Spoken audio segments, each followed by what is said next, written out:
আলহামদুলিল্লাহ, যাবতীয় প্রশংসা আল্লাহ সুবহানাহু ওয়া তাআলার জন্য, যার ঐকান্তিক মেহেরবানিতে আরবি হারাম মাস শাওয়ালের তৃতীয় জুমায় পৃথিবীর সর্বোৎকৃষ্ট স্থান পবিত্র মসজিদে জুমআর ফরজিয়াত আদায় করার জন্য সমবেত হওয়ার তৌফিক দান করেছেন। সেই মহান আল্লাহ সুবহানাহু ওয়া তাআলার শানে হৃদয়ের গভীরতম প্রদেশ থেকে অন্তঃস্থল থেকে শুকরিয়া আদায় করছি, আলহামদুলিল্লাহ। অতঃপর দরুদ ও সালাম পেশ করছি আখিরি জামানার নবী কুদস শিরোমণি আহমদে মুস্তাফা মুহাম্মদ মুস্তাফা, মানবতার মহাশিক্ষক, উত্তম আদর্শের মূর্ত প্রতীক বিশ্বনবী মুহাম্মদ রাসূলুল্লাহ সাল্লাল্লাহু আলাইহি ওয়াসাল্লাম এর প্রতি অগণিত ধারায় দরুদ ও সালাম বর্ষিত হোক। আমরা সকলেই বলি আল্লাহুম্মা সাল্লি আলাইহি আল্লাহুম্মা বারিক আলাইহি। সম্মানিত উপস্থিতি, কুরআনুল কারীমের সূরা আল মুজাদালা 11 নম্বর আয়াত আপনাদের সামনে উপস্থাপন করেছি। এরই আলোকে আদাবু তলাবুল ইলম, জ্ঞান অনুসন্ধানকারী বা ছাত্র যারা, তাদের ইলম অর্জনের আদব, আদাবু তলাবুল ইলম, ছাত্রদের শিষ্টাচার, জ্ঞান অনুসন্ধানীদের আদব, এই শিরোনামে আজকের জুমার খুতবা উপস্থাপন করার চেষ্টা করব ইনশাআল্লাহ। ওমা তৌফিকি ইল্লা বিল্লাহি আলাইহি তাওয়াক্কালতু ওয়া ইলাইহি উনীব। সম্মানিত উপস্থিতি, যদিও যারা ছাত্র পড়াশোনা করছে মাদ্রাসায়, তাদেরকে খুব গুরুত্বের সাথে আলোচনা শ্রবণ করতে হবে। পাশাপাশি যারা অভিভাবক আছেন, আমরা যারা ছাত্র নয়, তারাও কিন্তু প্রকারান্তরে আমরা সকলেই ছাত্র, কারণ আমরা মুসলিম। আল্লাহ সুবহানাহু ওয়া তাআলা বলেন, ফাসআলু আহলাদ যিকর ইন কুনতুম লা তা'লামুনা বিল বায়িনাতি ওয়াস সুবুর। তোমরা যারা জানো না, যারা জানে তাদের কাছে জিজ্ঞাসা করো দলিল সহকারে। যারা জানতে চায়, যারা শিখতে চায়, তারাই তো ছাত্র। সেটা মাদ্রাসায় পড়ো বা মাদ্রাসায় বাইরে পড়ো, যারা শিখতে চায়, যারা জানতে চায়, যারা নতুন কিছু আবিষ্কার করতে চায়, তারাই হলো ছাত্র। সুতরাং মুসলিম মাত্রই সকলকে এ বিষয়ে, আজকের এই আলোচনা বিষয় অত্যন্ত গুরুত্বের সাথে গ্রহণ করতে হবে এবং সেটাকে বাস্তব জীবনে পালন করার সর্বাত্মক চেষ্টা করতে হবে ইনশাআল্লাহ। ওমা তৌফিকি ইল্লা বিল্লাহি আলাইহি তাওয়াক্কালতু ওয়া ইলাইহি উনীব। সম্মানিত উপস্থিতি, স্নেহের ছাত্ররা, ইলম এটি একটি মহান ইবাদত। এই ইবাদতটাকে সালাত যেমন আমরা ইবাদত মনে করে নামাজ পড়ি, সিয়ামকে ইবাদত মনে করে নামাজ পড়ি, হজ বা যাকাতকে ইবাদত মনে করে সেগুলো পালন করি, অনুরূপভাবে এই ইলম অর্জনকে, কোরআন সুন্নাহর এই ইলম শেখাকে, জানাকে ইবাদত মনে করতে হবে। কারণ আল্লাহ সুবহানাহু ওয়া তাআলা বলেন, ওমা খালাকতুল জিন্না ওয়াল ইনসা ইল্লা লিয়াবুদুন। আমি মানুষ ও জিনকে সৃষ্টি করেছি কেবল আমার ইবাদতের জন্য।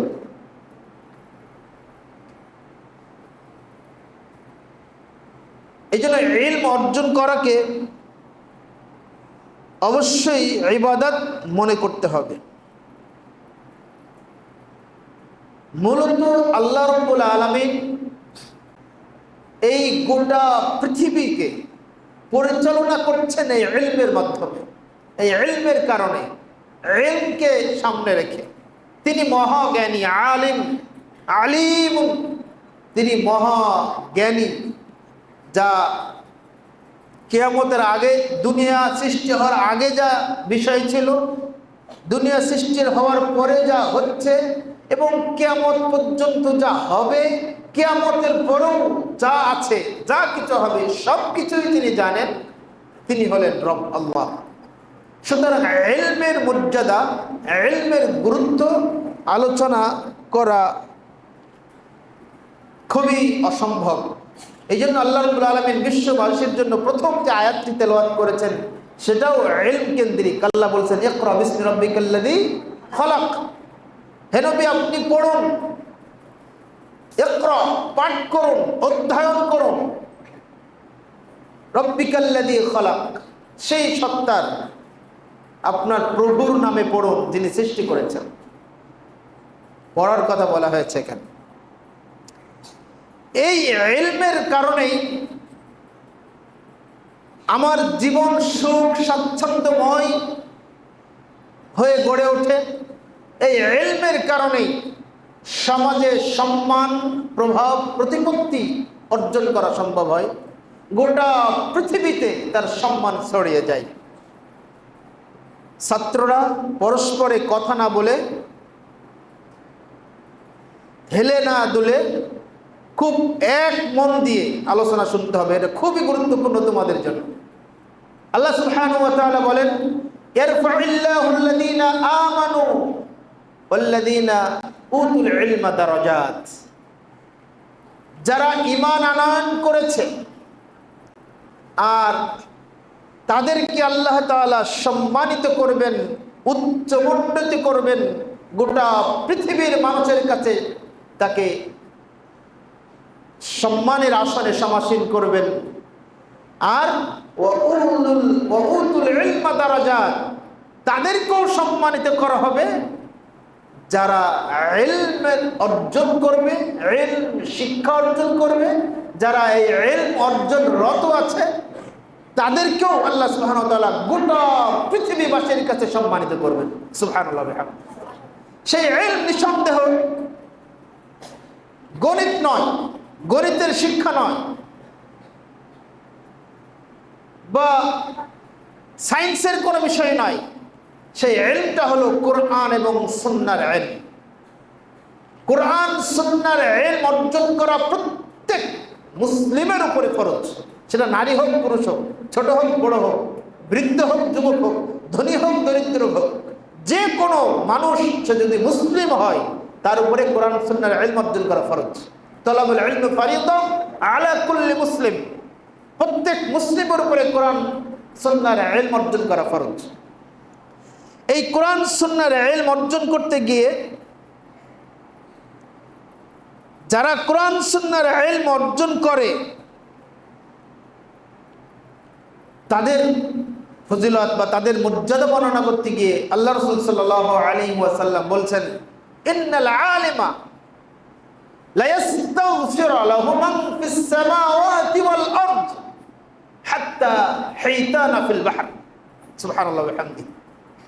যারা আলেম, যারা জ্ঞানী, কোরআন সুন্নাহর পণ্ডিত, ইলম অর্জন করছে বা ইলম অর্জন করেছে, যারা শিক্ষা অর্জন করছে বা শিক্ষা দান করছে, যারা পড়াশোনা করছে, কোরআন হাদিসের ইলম অর্জন করছে এবং যারা শিক্ষা দিচ্ছে, তাদের মর্যাদা এমন যে আসমানবাসী, আসমানে যারা আছে এবং জমিনে যারা আছে।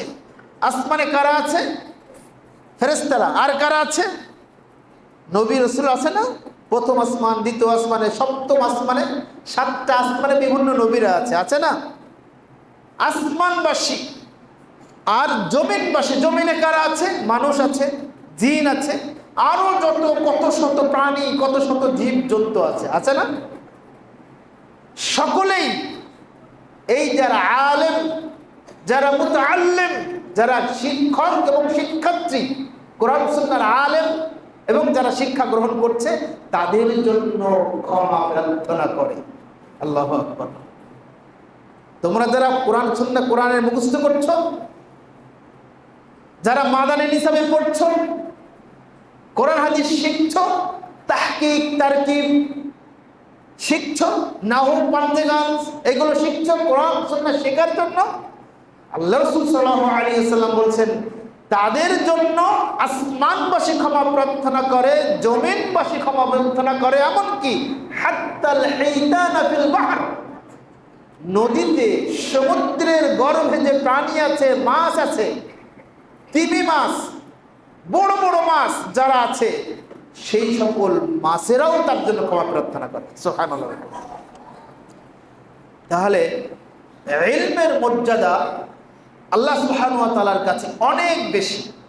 সেই মর্যাদার কথা বলতে গেলে সময় থাকবে না, যেহেতু আমি যে বিষয়টা মূলত আলোচনা করতে চাচ্ছি সেই বিষয়টা অনেক লম্বা আলোচনা। আজকের আমি প্রথম পর্ব আলোচনা করব, আগামীতে যদি কখনো আবার আসে ইনশাআল্লাহ সেদিন আমি সেকেন্ড পর্ব, দ্বিতীয় পর্ব আলোচনা করব ইনশাআল্লাহ।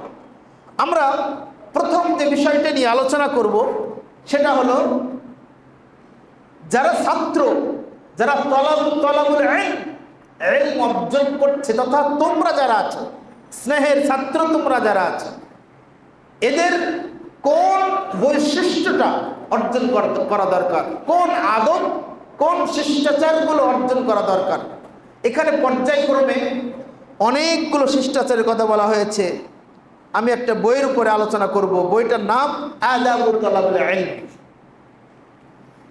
এটা সৌদি আরবের মসজিদে নববীর মাননীয় ইমাম ও খতিব এবং মসজিদে নববীর নিয়মিত দাস দেন, তিনি সৌদি আরবের একজন প্রখ্যাত বিচারক, তার অনেক পরিচয় আছে।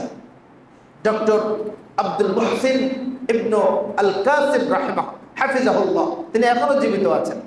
তিনি এত চমৎকার করে ছাত্রদের আদব শিষ্টাচার শিখানোর জন্য এত চমৎকার করে বইটি লিখেছেন, হতবাক হতে হয়। আমি সেখান থেকে মৌলিক কিছু কথা সবাইকে বলার চেষ্টা করব ইনশাআল্লাহ। ছাত্ররা বা যারা দিনী ভাই ও বোনেরা আছেন, সকলেই একটা বিষয় গুরুত্ব দিতে হবে, সেটা হলো প্রত্যেক ছাত্রকে প্রথমত যে বৈশিষ্ট্য, যে শিষ্টাচার, যে আদবের অনুসারী হতে হবে সেটা হলো ইখলাস। আল ইখলাসু লিল্লাহ, আল্লাহর জন্য একনিষ্ঠতা অর্জন করতে হবে। অর্থাৎ আমার এই ইলম অর্জন, আমার এই কোরআন শেখা, আমার এই কোরআনের হাফিজ হওয়ার এই প্রচেষ্টা, আমার এই কোরআনের হিফজ হওয়ার প্রাথমিক ধাপ, এই নুরানি, এই নাজেরা, এই হিফজ, এই সব কিছুর জন্য যত পরিশ্রম, যত কষ্ট, যত রাত জাগা, যত সময় দেওয়া, যত না খেয়ে কষ্ট করা, যত সময় যাচ্ছে, এই সময়টুকু যদি আমি আল্লাহকে খুশি করার জন্য করে থাকি, তাহলে ওই ছাত্রের পক্ষ থেকে আল্লাহ সুবহানাহু ওয়া তাআলা গোটা পৃথিবী সংস্কারের জন্য তাকে নির্বাচন করবেন। সুতরাং যারা ছাত্র কষ্ট করে পড়াশোনা করছে, এই কষ্ট নয়, কারণ আমি আল্লাহর জন্য করছি, কারণ আমি, এবং যারা দিনী ভাই ও বোনেরা আছেন, আপনার দিন শিখার যে আগ্রহ, সেই দিন মানার যে চেতনা, এবং এর জন্য নতুন কিছু শেখা, নতুন আলেমের কাছে যাওয়া, নতুন করে দলিল অনুসন্ধান করা, নতুন কিছু শেখা, এই যে চেষ্টা, এই প্রচেষ্টা, সব কিছুর উদ্দেশ্য হবে আল্লাহ সন্তুষ্টি। এটা হলো ইখলাস। আল্লাহ তাআলা বলেন, ওমা উমিরু ইল্লা লিয়াবুদুল্লাহা মুখলিসিনা লাহুদ্দীন হুনাফা। আল্লাহ তাআলা বলছেন তাদেরকে আদেশ করা হয়েছিল তারা আল্লাহর ইবাদত করবে একনিষ্ঠ চিত্তে। আমি প্রথমেই বলেছি ইলম অর্জন করাটা হলো ইবাদত। ইলম অর্জন করাটা কি? ইবাদত।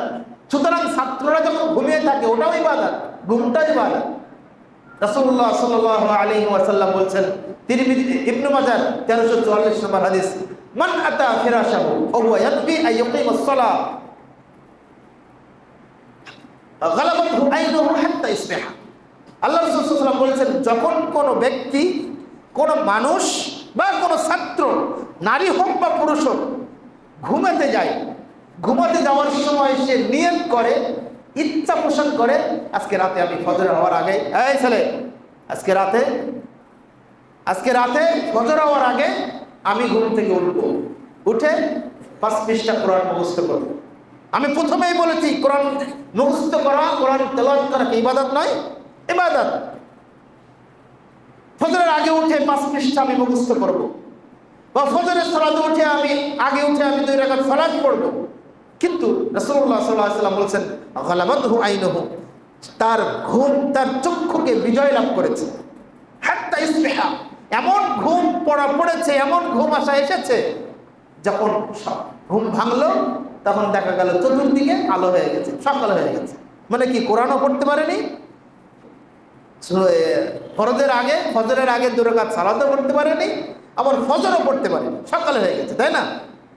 আল্লাহ রাসূল সাল্লাল্লাহু আলাইহি ওয়াসাল্লাম তার পরের যে 2টা বাক্য বললেন, তিনি বললেন যে কুতিবা লাহু মা নাওয়া, সে যে নিয়ত করেছিল, ইচ্ছা পোষণ করেছিল আল্লাহকে খুশি করার জন্য রাতে উঠবে, 5 পৃষ্ঠা কোরআন পড়বে বা 2 রাকাত সালাত পড়বে, আল্লাহ রাসূল সাল্লাল্লাহু আলাইহি ওয়াসাল্লাম বলছেন কুতিবা লাহু মা নাওয়া, সে যে নিয়ত করেছে, এই নিয়তের কারণে ও পড়েনি, সালাত আদায় করেনি, তবু তার আমলনামায় নেকি লিপিবদ্ধ করা হবে। ওয়া কানা নাওমুহু সাদাকাতান আলাইহি মির রাব্বিহ, এমন কি সে যে সারা রাত ঘুমিয়েছিল, সকাল হয়ে গেছে, এই ঘুমটা তার রবের পক্ষ থেকে সাদাকা হিসেবে কবুল করা হবে। তোমার তুমি ঘুমাচ্ছ, ওটাই ইবাদত। উদ্দেশ্য থাকতে হবে আল্লাহ সুবহানাহু ওয়া তাআলার খুশি, সন্তুষ্ট এবং তার একনিষ্ঠ, তার সন্তুষ্টির জন্যই করতে হবে। অতএব স্নেহের ছাত্র এবং দ্বীনি মুসলিম ভাই বোন, আপনাদেরকে যে বিষয়টি গুরুত্বের সাথে নিতে হবে, যে কোনো কাজের, যে কোনো ইবাদত, যে কোনো আমল, যে কোনো বিষয়ে আমার ইখলাস থাকতে হবে আল্লাহকে খুশি করা, আমার সন্তুষ্ট হতে হবে, আমার উদ্দেশ্য হবে আল্লাহর সন্তুষ্টি, আল্লাহর ভালোবাসা, আল্লাহর রেজামত হাসিলের উদ্দেশ্য হতে হবে। অতএব আমার এই হেলে দুলে কোরআন পড়া, আমার এই ঝুঁকে ঝুঁকে কোরআন তেলাওয়াত করা, আমার না খেয়ে থাকা, আমার রাত্রিতে ঘুম বাদ দিয়ে আল্লাহর জন্য আল্লাহর কালাম মুখস্থ করার এই চেতনা, উদ্দেশ্য হবে কেবলমাত্র আল্লাহ সুবহানাহু ওয়া তাআলা সন্তুষ্ট হতে। সম্মানিত ছাত্ররা, ইবনুল জাওজি রাহিমাহুল্লাহ তিনি বলছেন যে মা আকাল্লু মিন মান ইয়ামালু লিল্লাহি তাআলা খালিসান লিআন্না আকসারুন নাস ইউহিব্বুনা যুহুর ইবাদাতিহিম। তিনি বলছেন যে এমন খুবই কম মানুষ আছে যারা আল্লাহ সুবহানাহু ওয়া তাআলার উদ্দেশ্যে সকল কাজকে অন্তর্ভুক্ত করতে পারে, তার জীবনের সকল কাজ। একজন হাফেজ, একজন মাদ্রাসার ছাত্র বা একজন যে কোনো মানুষ, খুব কম সংখ্যক আছে যারা তাদের কার্যক্রমগুলো, যারা তাদের সময়গুলো কেবলমাত্র আল্লাহ সুবহানাহু ওয়া তাআলার সন্তুষ্টির জন্য করতে পারে, এরকম খুবই কম মানুষ আছে। ইমাম ইবনুল জাওজি রাহিমাহুল্লাহ বলছেন। তারপরে তিনি বলছেন কারণ লিআন্না আকসারুন নাস ইউহিব্বুনা যুহুর ইবাদাতিহিম, তিনি বলছেন তো কেননা অধিকাংশ মানুষ এটা চাই যে আমি যে ইবাদতটি করি গোপনে বা প্রকাশ্যে, সেটা আমি অন্যকে বলি।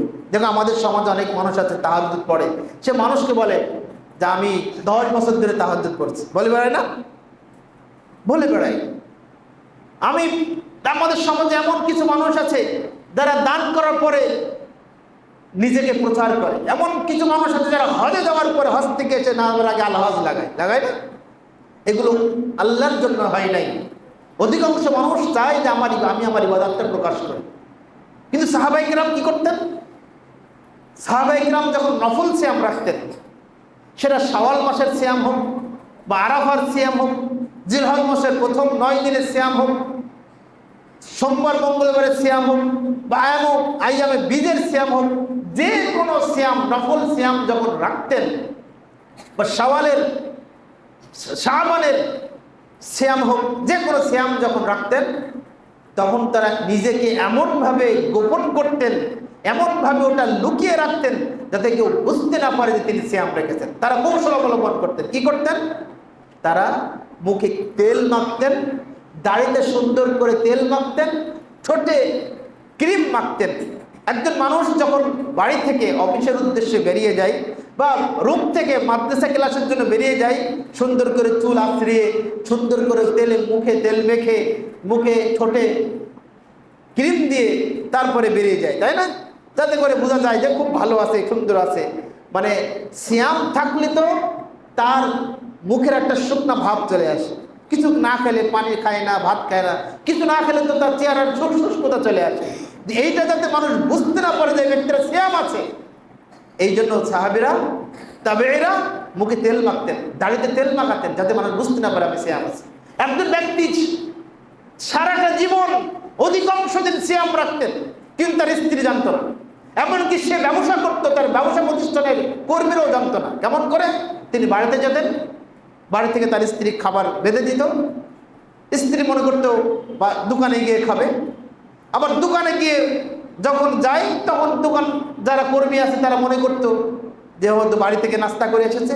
মাঝখান থেকে যাওয়ার পথে কোনো দুঃখী মানুষ, অসহায় মানুষ, ভিক্ষুককে ওই খাবারটা দিয়ে দিত। তার মানে কি?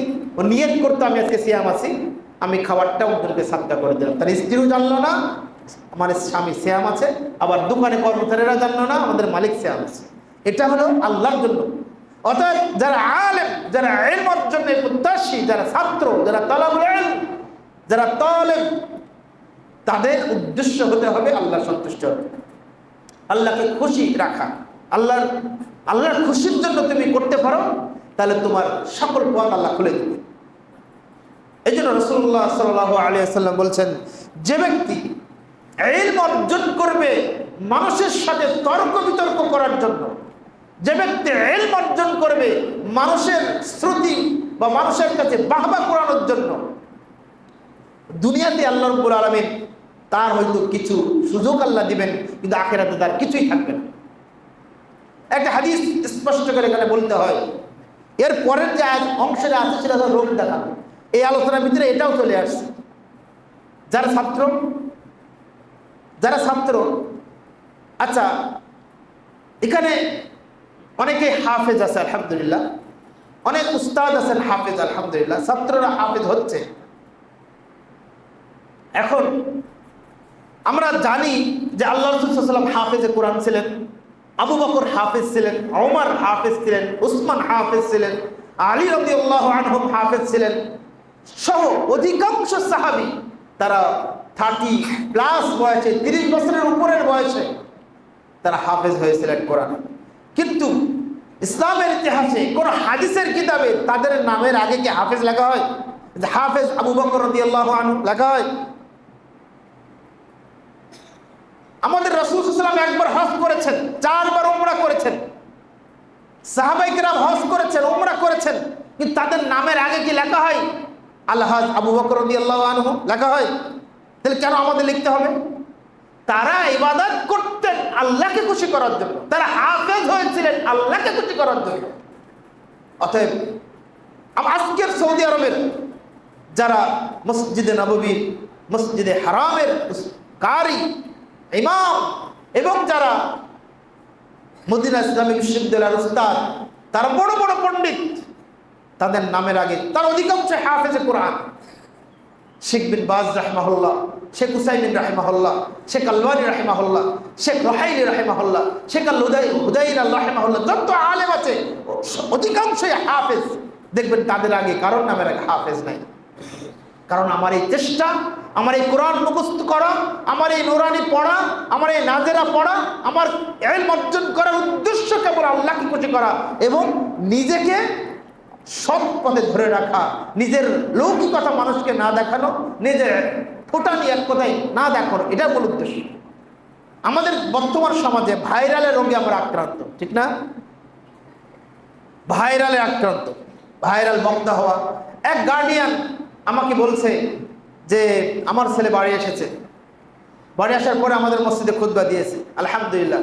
খুতবা শুনে মনে হলো বড় একটা বক্তা হবে, বড় একজন বক্তা হবে। তা বাবার উদ্দেশ্য কি? বক্তা করা।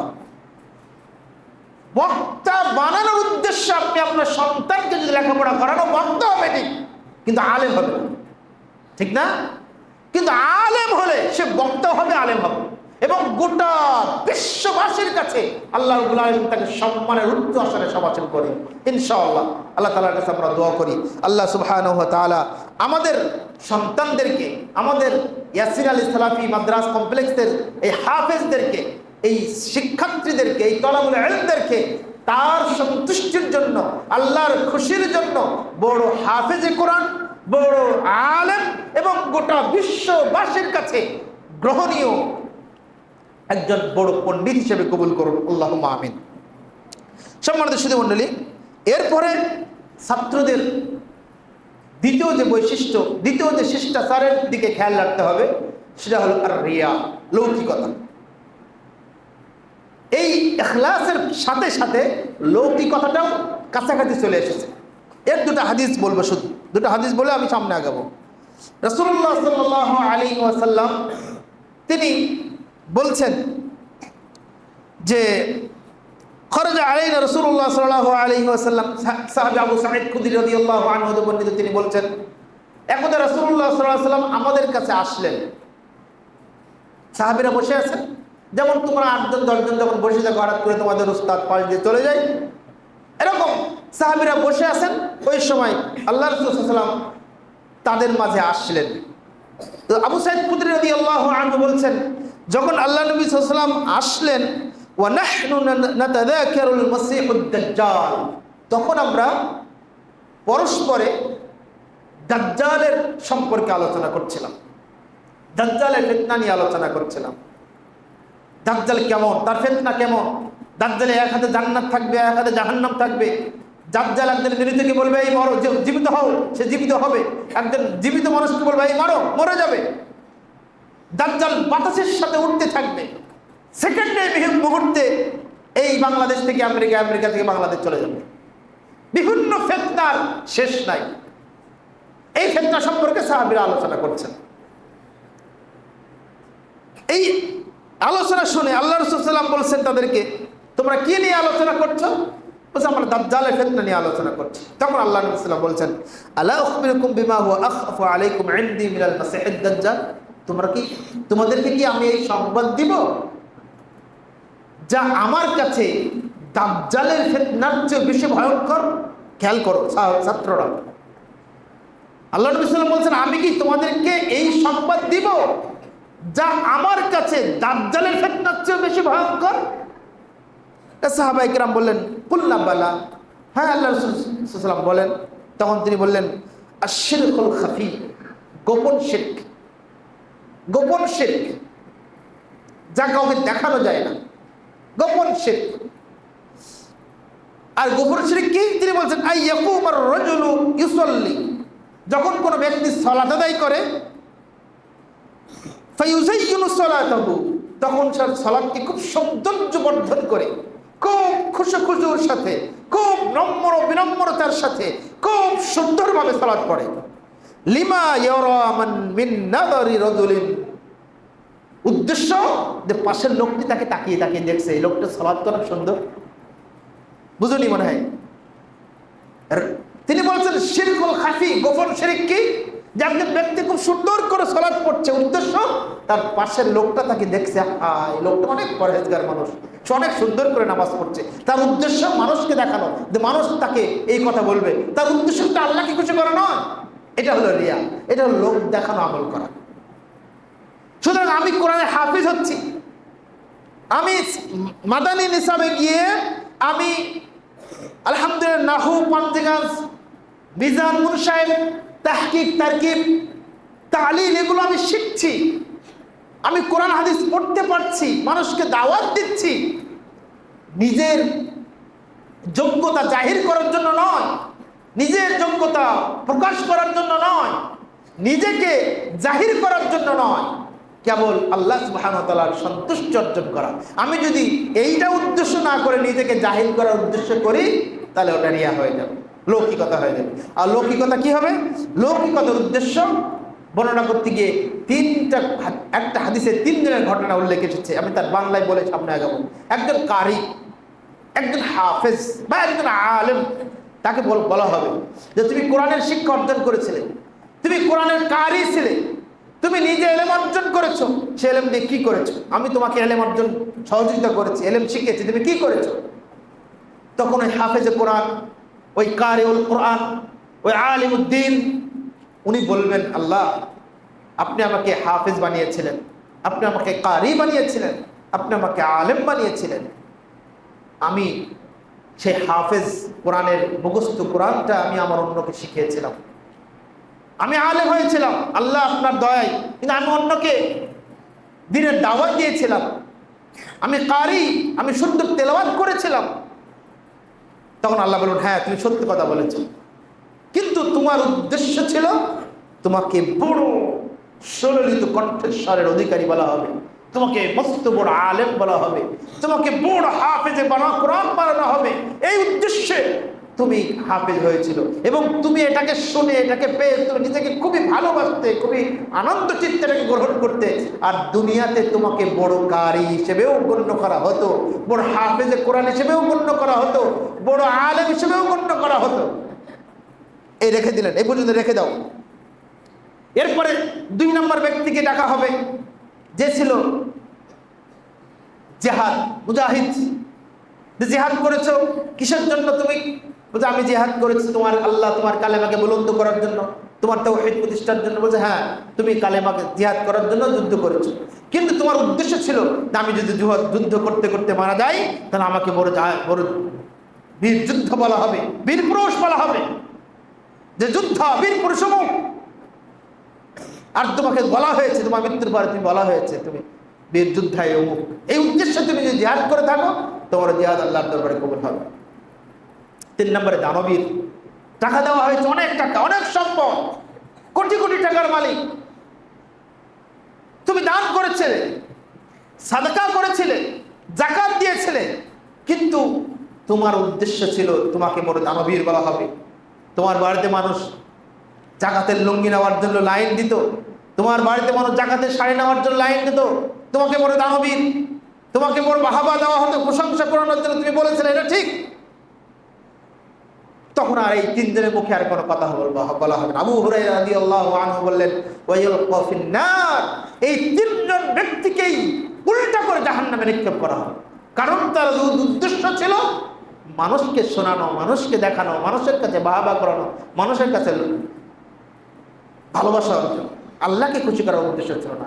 স্নেহের ছাত্ররা, সম্মানিত অভিভাবকেরা এবং সম্মানিত শিক্ষক মন্ডলী, সকলকে দৃষ্টি আকর্ষণ করে বলতে চাই, অতএব আমি যতটুকু সময় দেব, যতটুকু কাজ করব, যতটুকু কোরআন মুখস্থ করব, যতটুকু ইলম অর্জন করব ইবাদতের নিয়তে, আমি যেন কেবলমাত্র শুধুমাত্র একমাত্র আল্লাহ সুবহানাহু ওয়া তাআলার সন্তুষ্টি অর্জনের জন্য করতে পারি, সেই তৌফিক আল্লাহ তাআলা আমাদেরকে দান করুন। এরপরে খুব সংক্ষেপে, খুবই সংক্ষেপে, এবার এটা এই দুটা গেল হলো আভ্যন্তরীণ বিষয়। এবার যারা ছাত্র, এদিকে তাকাও, যারা ছাত্র তারা কি করবে? কিছু করণীয় আছে তো। 2-3 নম্বর যে আদব, সেটা হলো দোয়া। দোয়া করতে হবে। আমি যদি এখন ছাত্রদেরকে বলি যে কোন ছাত্র আল্লাহর কাছে এইভাবে দোয়া করছে, আল্লাহ আমি যেন তোমার এই কোরআন শুধু তোমার সন্তুষ্টির জন্য শিখতে পারি, সেই তৌফিক তুমি আমাকে দান করো, কেউ বলতে পারবে? এই দোয়ার অভ্যাস করতে হবে, এই দোয়া চাইতে হবে, মনে রাখতে হবে নিজের চেষ্টা, নিজের শ্রম, নিজের মেধা করে কোনো লাভ নেই যদি আল্লাহ আমার প্রতি রহম না করে। আল্লাহর কাছ থেকে চেয়ে নিয়েই আলেম হতে হবে, আল্লাহর কাছ থেকে চেয়েই কোরআনের হাফেজ হতে হবে, না হলে ভুলে যাওয়া অবশ্যম্ভাবী। আল্লাহর কাছে চাইতে হবে। তিনি বলছেন সুআলুল্লাহুল ইখলাস, আল্লাহর কাছে ইখলাস চেয়ে নিতে হবে। আল্লাহ তুমি আমার অন্তরে ইখলাস ঢেলে দাও, আমার ভিতরে যেন কোনো লৌকিকতা না আসে, আমি যা করি যতটুকু সময় তোমার জন্য কোরআন মুখস্থ করছি আল্লাহ যদি তোমার জন্য যেন করতে পারি। এই দোয়া আমরা করতে পারবো না আল্লাহর কাছে? প্রত্যেক ছাত্রকে এই দোয়া করতে হবে, আল্লাহ তুমি আমার অন্তরে ইখলাস ঢুকিয়ে দাও, আমার এই কোরআন মুখস্থ করার বিনিময়ে আমার ভিতরে যেন কোনো লৌকিকতা, কোনো অহংকার, কোনো বিদ্বেষ, কোনো হিংসা আমার ভিতরে যেন কাজ না করে, শুধু তোমার জন্য যেন আমি এটা করতে পারি, সেই তৌফিক আমাকে দান করো। এই দোয়া আল্লাহর কাছে চাইতে হবে। ওয়াকাদ কানা ওমর ইবনে খাত্তাব রাদিয়াল্লাহু আনহু ইয়াকুলু ফি দুআইহি, ওমর ইবনে খাত্তাব যিনি ছিলেন অর্ধ জাহানের খলিফা, যাকে দেখলে শয়তান ভয় পেত, যাকে যে রাস্তা দিয়ে ওমর রাদিয়াল্লাহু তাআলা আনহু হাঁটতেন ওই রাস্তা দিয়ে শয়তান হাঁটতো না, অন্য রাস্তায় হাঁটতো। সেই ওমর রাদিয়াল্লাহু আনহু আল্লাহর কাছে দোয়া করতেন। তিনি বলছেন আল্লাহুম্মা জাআল আমালি সালিহান, ইয়া আল্লাহ তুমি আমার আমলকে সালেহ, উত্তম আমল করো, বিদাতি আমল না। ওয়াজআলহু লিওয়াজহিকা খালিসান, হে আল্লাহ আমি আমার পক্ষ থেকে যে কাজগুলো করি শুধুমাত্র তোমার সন্তুষ্টির জন্য কবুল করো। ওয়ালা তাজআলু লিআহাদিন ফিহি শাইয়ান, কোনোদিন যেন আমার ওই আমলের ক্ষেত্রে কোনো মানুষকে, কোনো ব্যক্তিকে, কোনো উস্তাদকে, কোনো হুজুরকে, কোনো আলেমকে, কোনো বাবা, কোনো মাকে, কোনো ব্যক্তিকে উদ্দেশ্য না হয় সেই আমল করার তৌফিক আমাকে দান করো।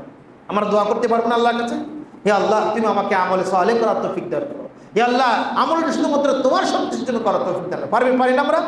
অথবা আজকে দোয়া করতে হবে, আল্লাহ আমার এই কোরআনের হাফেজ হওয়ার এই চেষ্টাকে তুমি তোমার সন্তুষ্টির জন্য কবুল করো। যদি এটা করতে পারো তোমার হাফেজ হওয়ার পথ আল্লাহ পরিষ্কার করে দেবে। আল্লাহ কবুল করুন।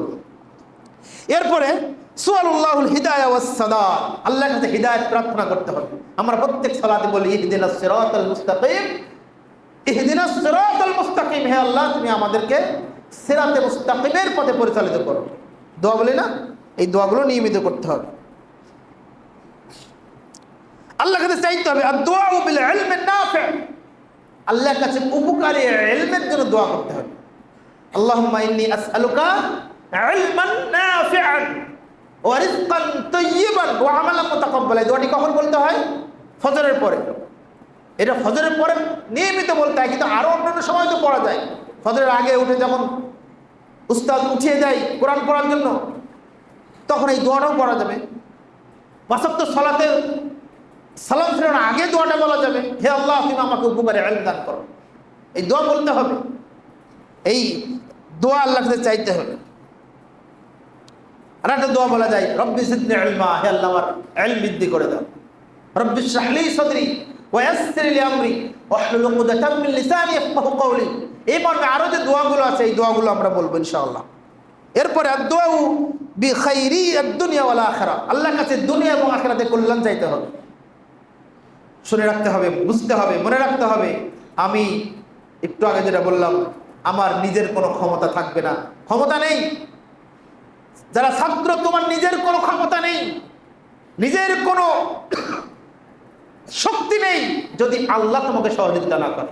যারা বাবা মা আছেন, যারা গার্ডিয়ান আছেন, প্রত্যেক বাবা এবং মাকে ছাত্র আপনার ছেলে মেয়ে যেমন আল্লাহর কাছে দোয়া করবে অনুরূপভাবে প্রত্যেক সালাতে, প্রত্যেক পাঁচ ওয়াক্ত সালাতের 17 রাকাত নামাজে আর পাঁচ ওয়াক্ত সালাতের সংশ্লিষ্ট ফরজ সুন্নাত সালাতের সাথে 12 রাকাত সুন্নাত সালাতে প্রত্যেক রাকাতে যদি সম্ভব হয় সাজদাতে এই দোয়াটা বলুন, রব্বানা আতিনা ফিদ দুনিয়া হাসানা ওয়া ফিল আখিরাতি হাসানা ওয়া কিনা আযাবান নার।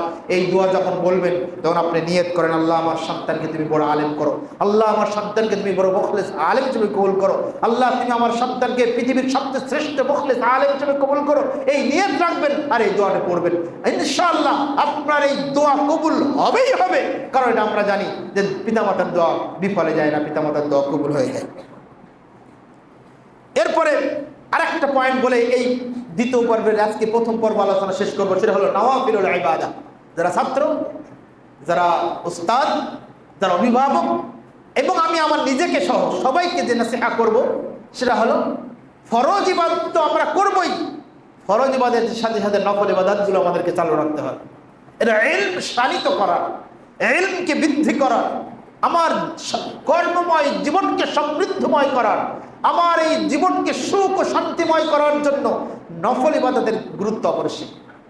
নফল ইবাদত করতে হবে, কারণ আল্লাহ রাব্বুল আলামিন এই নফল ইবাদতটা নওয়াফিলুল ইবাদাত মিন আসবাবি মুহাব্বতিল্লাহি সুবহানাহু ওয়া তাআলা লিল আবদ, আল্লাহ রাব্বুল আলামিনের ভালোবাসা লাভের জন্য, আল্লাহ রাব্বুল আলামিনের প্রিয় পাত্র হওয়ার জন্য, আল্লাহ রাব্বুল আলামিনের ভালোবাসা অর্জনের জন্য এই নফল ইবাদতের গুরুত্ব অনেক। রাসূলুল্লাহ সাল্লাল্লাহু আলাইহি ওয়াসাল্লাম বলেছেন ওমা ইয়াযালু আবদি ইয়াতাকাররাবু ইলাইয়া বিন নওয়াফিল হাত্তা উহিব্বা, বান্দা ততক্ষণ পর্যন্ত আমার ভালোবাসা অর্জন করতে পারবে না, তত নিকটবর্তী হতে পারবে না যতক্ষণ সে বেশি বেশি নফল ইবাদতে আত্মনিয়োগ না করে।